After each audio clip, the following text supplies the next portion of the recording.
Man-made EMFs have a negative effect on every living thing on our planet, but it's our children who we need to be the most concerned about. And it's time to start taking this seriously. No, you do not need to wrap them in tinfoil, but there are easy and practical ways of limiting unnecessary exposure. In this lesson, I'll discuss how and why children are so sensitive to man-made EMF and how making small changes can lead to big improvements in their health, both short and long term. This lesson should be a wake-up call for parents who do not realize the harm they are unintentionally allowing to happen to their children.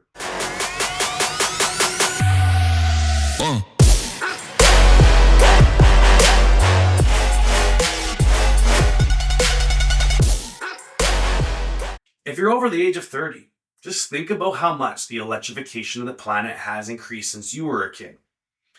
Cell phones, smartwatches, Bluetooth headphones, VR headsets, electric jackets, electric socks, electric cars, electric car recharge stations, solar panels, surveillance cameras on every corner, Wi-Fi at home all day and night, Wi-Fi at school all day. School buses are getting Wi-Fi. The streets in some cities offer free Wi-Fi, 3G, 4G, 5G towers, Starlink. Many hospitals and schools even have cell and 5G towers built on their property or even directly on or in the building. Hey guys, I'm just on a middle school property that has decided that it would be a great idea to put a 5G tower and solar panels everywhere on their school. This is really concerning to me. This matters. Children are far more vulnerable to the negative effects of man-made EMFs than adults. Unlike their parents, most children today will live with high levels of man-made EMF right from birth, never getting a break. As a result of this constant exposure to this harmful EMF, their body and mind are constantly being put under a strain. A strain like this, which their bodies treat like an infection, has consequences for every child's health.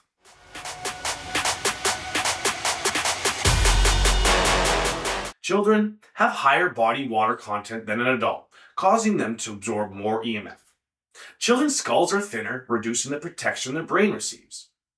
A child's brain is still developing and is less myelinated than an adult, making their brain tissue more conductive and their blood-brain barrier more permeable. A child's nervous system is still developing and is more sensitive than an adult's. This is important to consider as the nervous system is the most affected system by man-made EMFs in all living things. These reasons, combined with the fact that their bodies are just so much smaller, make children much more susceptible to man-made EMFs. There are studies which show that harmful EMF is absorbed about twice as deep into the bone marrow of the head and cortex of a child in contrast with an adult. One of those studies, done in 1996, showed that children under 10 had a higher peak spatial specific absorption rate than adults. This specific study was later cited by the World Health Organization when they classified cell phones and wireless radiation as Class 2B possible human carcinogen. Now, understand, I do not trust the World Health Organization or what they have to say. And in this case, the calling it a possible human carcinogen is where their lie starts. But it's consistently mentioned that twice the amount of radiation from a cell phone is absorbed into a child's brain and 10 times the amount into the bone marrow of the skull when compared to an adult. Electricity is what controls the cellular functions which lead to the development of our children. Man-made EMFs interacting with our child's body day and night is affecting their development and is contributing to the dramatic rise in childhood illness. Autism, obesity, childhood cancers, asthma, mental health conditions, and neurological disorders have seen a dramatic rise in the past 50 years. Interestingly, all these conditions have shown a direct correlation with man-made EMFs. Hey, so be sure to stick around as I'll be discussing the EMF safety testing done on our cell phones. I know I was shocked when I found out how safe these safety tests really are.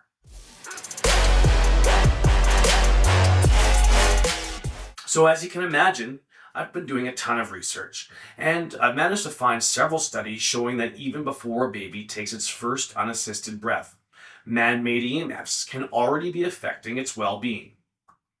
EMFs travel through mother and baby, and neither have any shield to stop it. One of the studies I found, published in 2017, was titled Exposure to Magnetic Fields, Non-Ionizing Radiation, and the Risk of Miscarriage. This study showed that even at a child's earliest stages, they too are at risk from man-made EMF exposure.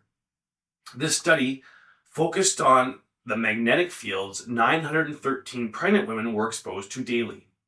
I have included links to the full study below, but what they found was that the women who had the highest exposure levels to magnetic fields had nearly 3 times the risk of a potential miscarriage compared to the women with the lowest levels of exposure. This study actually tracked the children that were born for 13 years, and it showed that those exposed to the highest levels of magnetic fields in the womb also had a greater risk for asthma, obesity, and thyroid problems. A separate study showed that pregnant women with the highest levels of cell phone use increased their risk of having a child with ADHD by 50%. Other studies have also found a link between pregnant mothers' cell phone use and an increased risk of having a child with obesity, asthma, and hyperactivity disorders.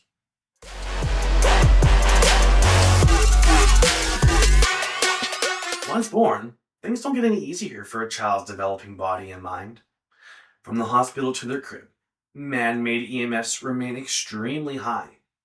Parents will child-proof their home but not put any thought into EMF exposure. And I do not blame the parents for not knowing better. Parents are generally trying to do the best with the information they have on hand. However, many electronic companies today are using the same playbook as the cigarette companies used in the 50s. Doing and spending whatever it takes to keep us believing their products are safe. Hell, many cell phone providers today are even working with Hill and Knowlton, the same PR firm that cigarette companies use to push their lies. Most electronic companies do not care about the harms their products cause as long as people keep buying them. One of those products is a baby monitor. Baby monitors cast an extreme amount of harmful man-made EMF directly on the baby from a very close distance. In fact, baby monitors are so harmful that I have done a separate lesson which focuses entirely on this problem. Be sure to subscribe to this channel so you are alerted to the release of our future lessons. Way too often, I have seen small children and even babies handling a cell phone or a tablet. I'm sorry to say, but this is a really bad idea. It's time parents start realizing how serious a problem this is and start using smarter device habits. Small children should never be using a cell phone or tablet, just like a small child should not be handling a knife or a gun. It's that serious. EMF levels drop off significantly over distance, so the further away from the source, the less the EMF can affect you. A baby holding onto a cell phone obviously gives no distance for this drop-off to occur, allowing extreme levels of radiation to be directly absorbed into the child.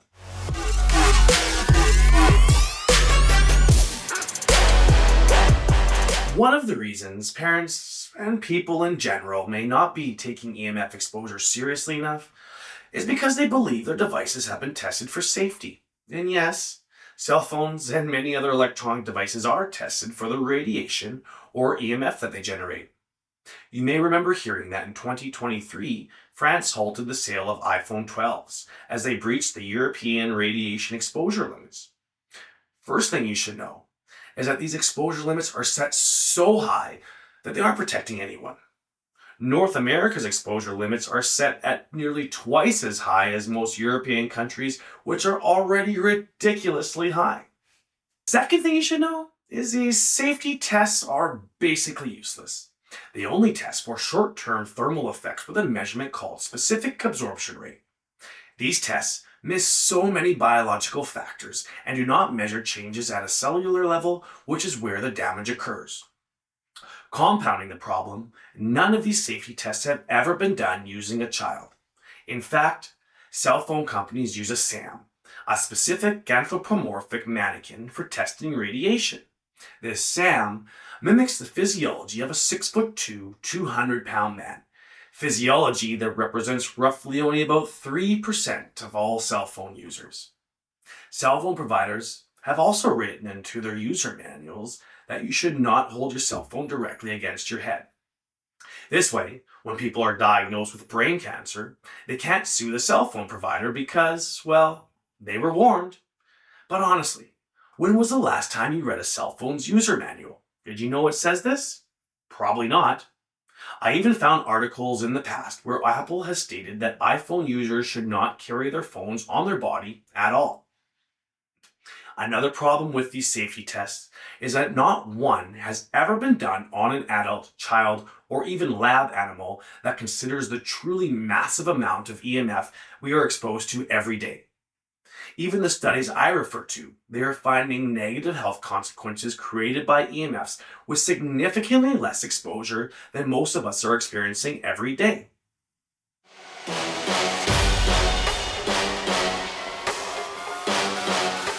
Studies have shown that EMF from our cell phones and other electronics cause damage to our DNA and creates changes to gene expression. Gene expression is the process by which the information encoded in a gene is turned into a function. Children today are experiencing this every second of their lives, and never getting a break is creating health consequences. Many studies have shown a connection between man-made EMF and ADHD, autism, increased toxin absorption, hormone production, heart disease, infertility, blood-brain barrier permeability, cancers, and so much more. In this lesson, I'm not going to discuss every study showing how EMFs affect our health, but I have included links to some below. One of those links takes you to a comprehensive collection of nearly 30,000 studies which demonstrate the harmful effects of man-made EMF on living things. So please, if you want to take a deeper dive, then check those out.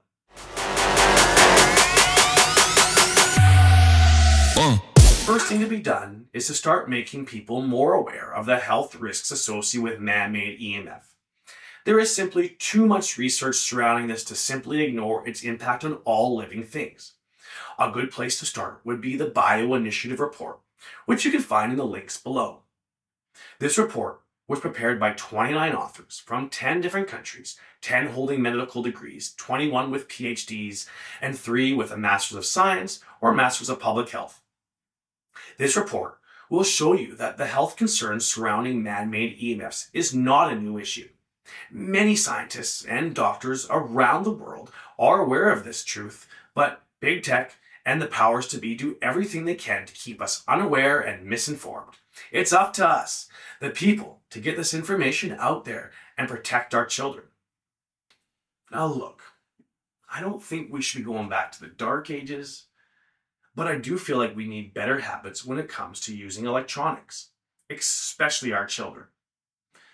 Products like smartwatches, Bluetooth headphones, and virtual reality headsets are not worth the risk.